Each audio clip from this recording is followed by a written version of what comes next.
They didn't knock. They never knocked. "Hi, we were just in the area," his mother said, stepping across my threshold like it was hers.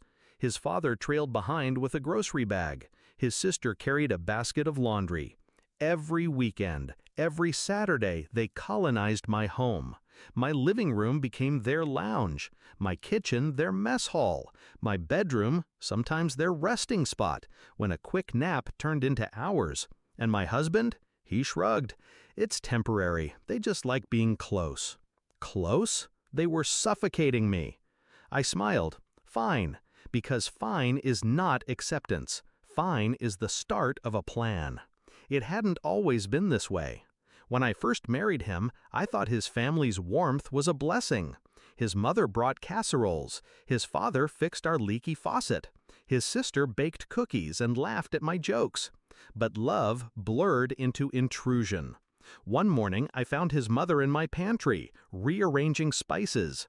"You'll never find anything like this," she said. Another afternoon, his father parked his truck in my garage, shoving my tools into a corner. His sister? She folded herself into our bed once, scrolling through her phone like it belonged to her. The house I bought, the house I built, turned into theirs by sheer audacity. And he, my husband, let it happen. That was the betrayal.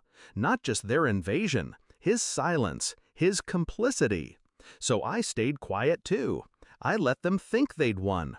But every smile I forced was a blade I sharpened. The turning point came when I noticed something small. Their leftovers filled my fridge. Their coats lined my closet.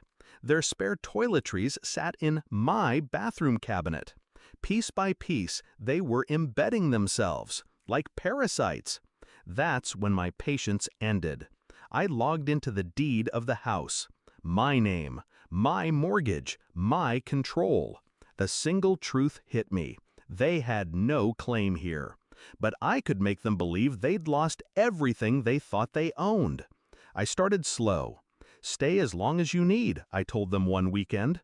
My husband's shoulders loosened with relief. His mother's smug grin deepened. They thought I'd given in. But surrender wasn't what I offered.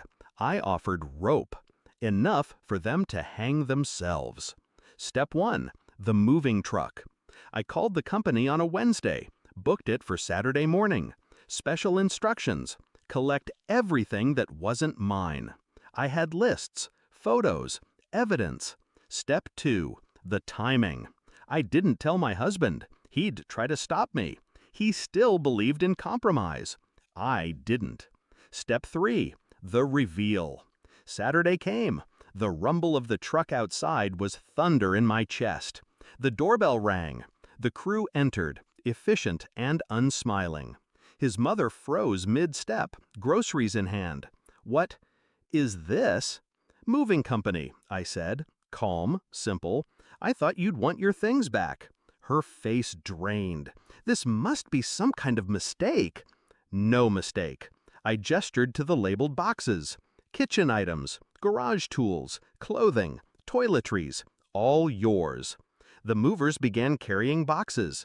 Her groceries were set aside, bagged and taped. Her knitting basket sealed in cardboard.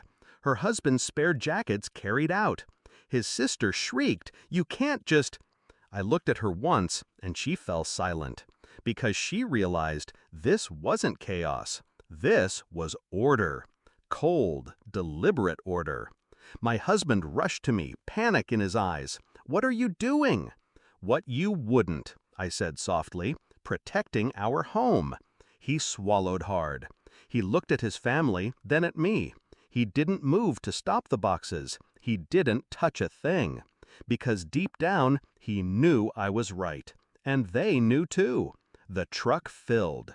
Every trace of them stripped from my walls, my shelves, my rooms. When the last box was sealed, I signed the paperwork. The movers drove off, carrying their entitlement back to the place it belonged. His mother's voice cracked. "You'll regret this." I smiled. "No, I'll finally breathe." That night, silence returned. Real silence. Not the strained kind. heavy with resentment. The clean kind, the kind that hums with freedom. My husband sat beside me, hollow-eyed. You blindsided them. No, I said, I ended them. Revenge doesn't always require screaming. Sometimes it's a single move, a permanent reset, a reminder of whose name is carved into the deed, whose roof they walked under. They thought my house was theirs. Now they'll never forget it was mine. And me? I don't just own this house. I own the silence that follows betrayal. And silence, when it's earned, is the sweetest revenge of all.